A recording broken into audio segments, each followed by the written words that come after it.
A sada se, poštovani slušatelji, u našoj emisiji okrećemo malo kulturi. Znamo da i sport i kultura idu zajedno i puno puta ide i turizam, a naša emisija je više okrenuta turističkim temama, no mnoga kulturna događanja upravo privlače i turiste da dođu da posjete neki grad, pa će tako biti, siguran sam, i u ovom slučaju vezano uz ono što ćemo sada najaviti, a već smo i najavljivali u našem programu. Dakle, to su Luške proljetne večeri koje su započele prošle godine uz Svena Brajkovića. Osmislio ih je i pripremio profesor Mihael Plak, naš poznati klarinetist. Evo, i ove godine, dakle, sad iskustvo vanjsko postoji. Mihaele, prije svega dobrodošli u emisiju. Dobar dan, hvala na pozivu. I vjerujem da je sve pripremno da, evo, već večeras to započne. Pardon, kažem večeras zato što sutra ide emisija. Dakle, da već večeras to započne. Evo, pravo ste, sve je zapravo pripremljeno i spremno da krenemo. 16.5. petak, svečano otvorenje festivala Luških proljetnih večeri, koje će se kao i prošle godine odvijati kroz 3 dana, s tom razlikom da ćemo ove godine imati 4 koncerta u 3 dana, dakle u jednom danu ćemo imati zapravo 2 koncerta.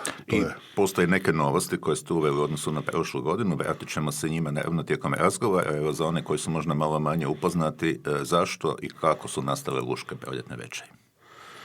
Pa to je, evo, ja sam i više puta istaknuo, moj prijatelj i kolega Sven Brajković, kod njega je dugo vremena tinjala ta jedna želja, baš onako velika želja da nešto pokrene tog tipa.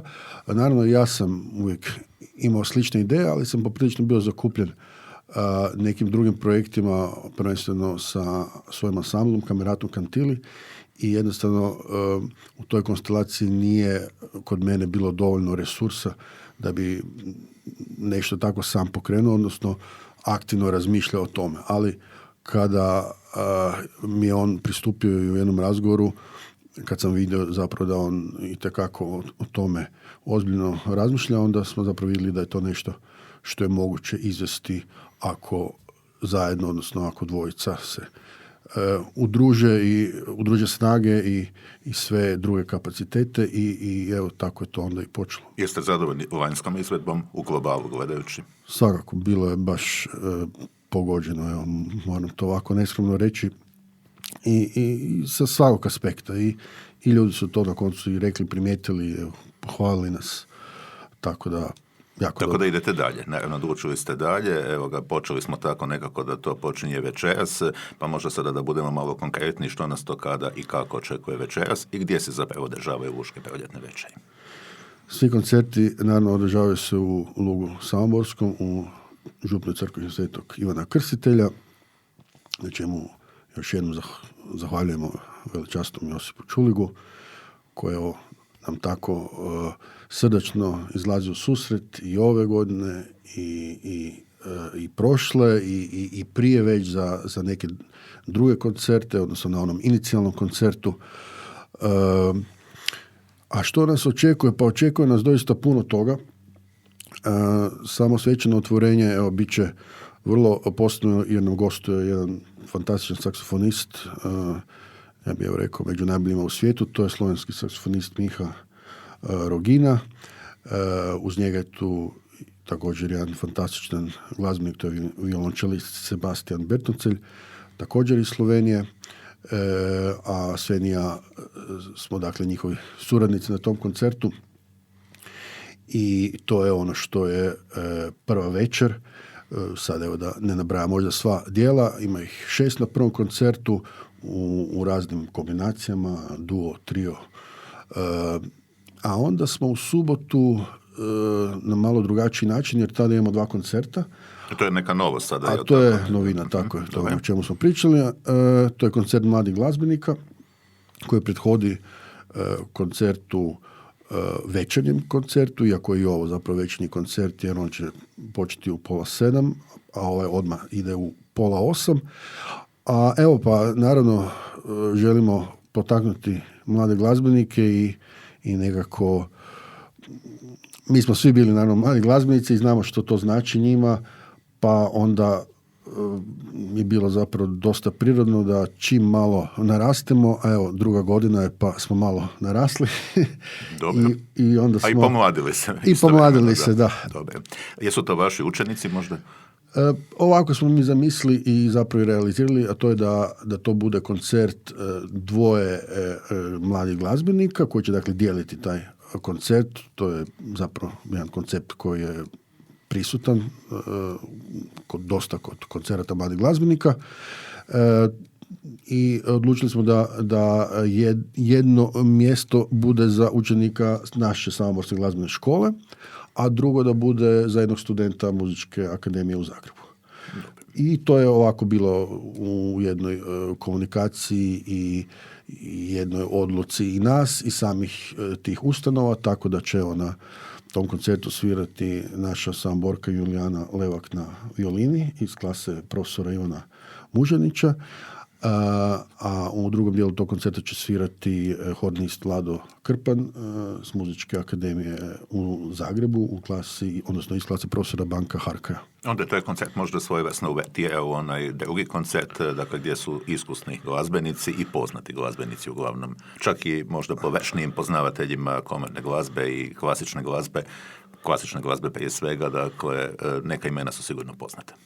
Da, sigurno jesu, evo, naročito u flautističkom svijetu, to je Karolina Šantl-Zupan, flautistica, profesorica na Akademiji za glazbu u Ljubljani, koja će održati recital sa pijanistom Aleksandrom Serdarom. Evo, i vjerujem da će to biti jedan jako lijep koncert, taj njihov recital.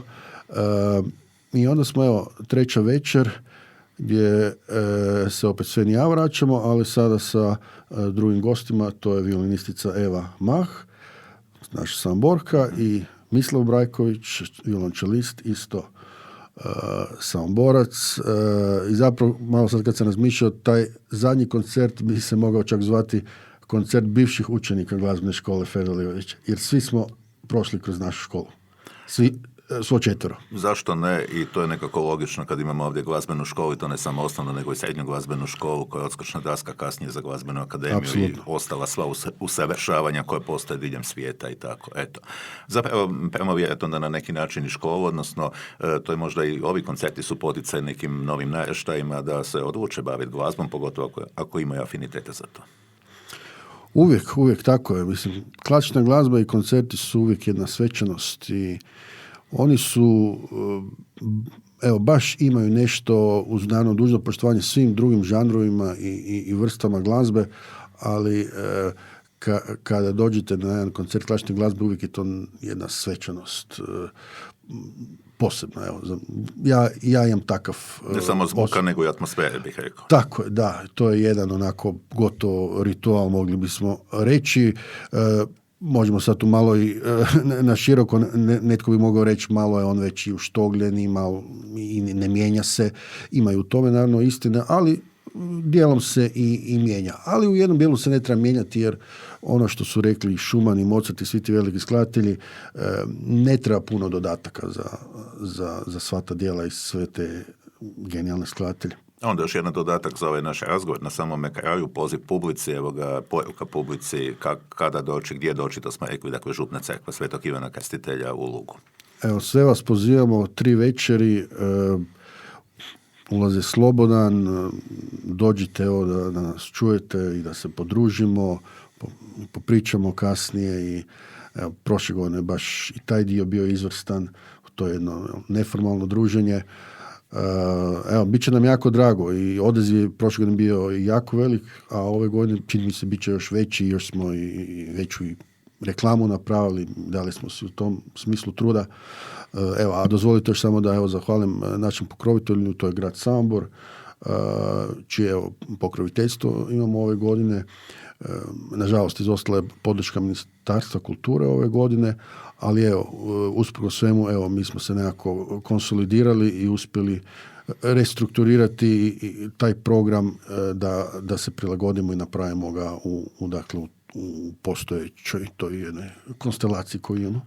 Evo, još neki detalji toga nalaze se i na našoj web stranici, isto tako na našem Facebooku i mogu naći na drugim izvorima informacija. Naši slušatelji isto tako o luškim proljetnim večerima dodatne informacije. Ništa, mogu vam samo poželjeti još na kraju da uz publiku i vi uživate u svojim nastupima.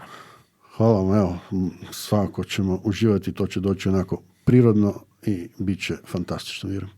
Evo, s nama je, poštovani slušatelji, u ovih proteklih 10 minuta bio profesor Mihael Par, evo, jedan od pokretača luških proljetnih večeri, jednog lijepog klasičnog programa klasične glazbe, evo, kakvih imamo, rekao bih, zapravo samo tijekom samoborske glazbene jeseni, ovako, evo ga, sad imamo jedan proljetni festival polako koji čini mi se raste. Što će biti u budućnosti, o tome ćemo nekom drugom prigodom. Ostanite dalje s nama na našoj frekvenciji.